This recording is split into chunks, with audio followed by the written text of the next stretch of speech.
Hello বন্ধুরা, আবারও হাজির হয়ে গেছি নতুন একটা ভিডিওর সাথে। আর তোমাদের দিদিভাই তোমাদেরকে কথা দিয়েছে যে তোমাদেরকে আমি ভিডিও দেওয়ার চেষ্টা করব। তো সেই চেষ্টা কি করে আমি বিফল হতে দিই বলো। তো চলে এসেছি ভিডিও নিয়ে। তো দেখতে পাচ্ছ যে আমি একটা গেটের মধ্যে দিয়ে যাচ্ছি।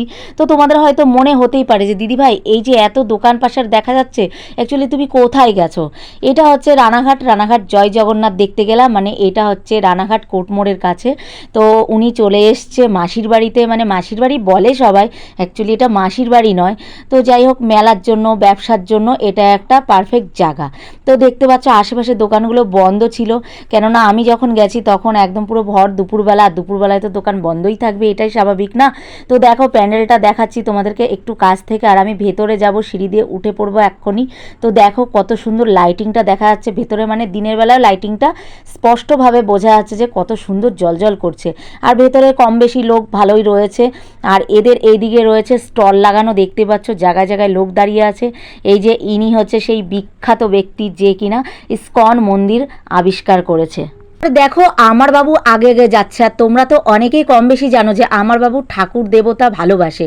তো সেই জন্য ও এগিয়ে গেল দেখো গৌর নিতাই দেখার জন্য। এটা ছিল এক সাইডে প্যান্ডেলের। আর এখানে দেখতে পাচ্ছ কিছু কিছু ব্যবসার জায়গা রয়েছে যেগুলো ফাঁকাই রয়েছে এখন পরে। এগুলো সন্ধ্যের পরে ভিড় হবে এবং বোঝা যাবে। তো ঘুরে চলে এলাম এই পাশে জগন্নাথ দেব দর্শন করতে। দেখতে পাচ্ছ পরপর ইনারা বসে রয়েছে। আর জগন্নাথ দেব দেখতে প্রত্যেক বছর একবার করে জগন্নাথ দেব এখানে আসে। আর সৌভাগ্যটা বছরে একবারই সবার হয়। আমি আগের বার এসেছিলাম কিন্তু দেখতে পারিনি, সেই জন্য এবার আমি আগে আগে এসেছি দেখার জন্য। আমি দেখবো তোমরা দেখবে না, তাই কখনো হয়? তো আমি কাছ থেকে দেখলাম, তোমরা থাকবে ভিডিওর ওপারে আর ক্যামেরায় দেখার জন্য। তো এগুলো সত্যি ঘটনা, তোমাদেরকে আমি যেটা দেখছি সেটাই তোমাদের সাথে শেয়ার করছি। আর যারা তোমরা আসতে পারছো না এই মুহূর্তে, তারা ঘরে বসে এটা দেখতে পারবে আমার ভিডিওর মাধ্যমে। তো দেখো আমি ঘুরে ঘুরে দেখার চেষ্টা করব এবং সামনে যাওয়ার পর আমি একটু প্রণাম করে নেব, কারণ জগন্নাথ দেবের সামনে যাব, তাকে প্রণাম করব না তাই কখনো হয়? আর সামনেই দেখতে পাচ্ছ প্রণামীটা রয়েছে, কত বড় প্রণামী বাক্সটা। যার যেমন সামর্থ্য সে সেইভাবে এই প্রণামী বাক্সে দেয়। প্রণাম করে ঠাকুরের কাছে প্রার্থনা করে তো এইদিকে একটু দেখে নেব যে আর কোথায় কি আছে। তো দেখতে পাচ্ছ এটা রয়েছে একটা স্টল, মানে ওই মন্দিরের ভেতরে, মানে যেখানে প্যান্ডেল করেছে তার ভেতরে এখানে বিভিন্ন টাইপের ঠাকুর রয়েছে। মানে মায়াপুরের সমস্ত যা যা থাকে সেই সমস্ত কিছুই এর মধ্যে রয়েছে। আর এখানে রয়েছে ওনাদের প্রতিষ্ঠাতা, ঠিক আছে, এনার নামটা আমি ঠিক ভুলে গেছি তাই বলতে পারছি না। তোমরা হয়তো অনেকেই জানো, যারা জানো তারা আমাকে কমেন্ট করবে।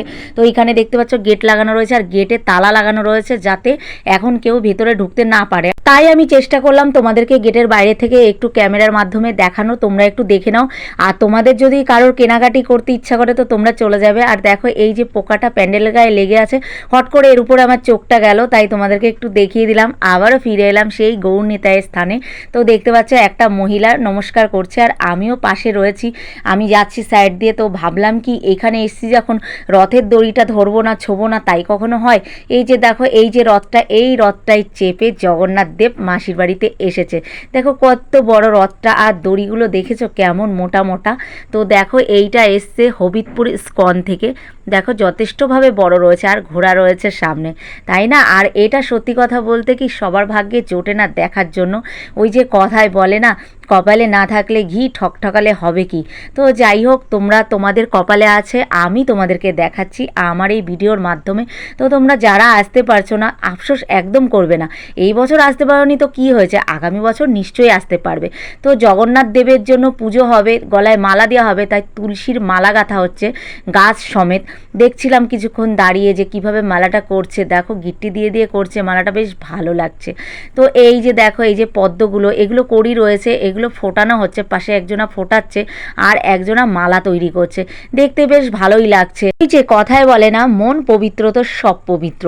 আমার এই ছোট্ট ব্লগটা তোমাদের কিরকম লাগলো তোমরা জানাতে ভুলো না। আর ভালো লাগলে লাইক কমেন্ট শেয়ার করতে ভুলো না। টাটা।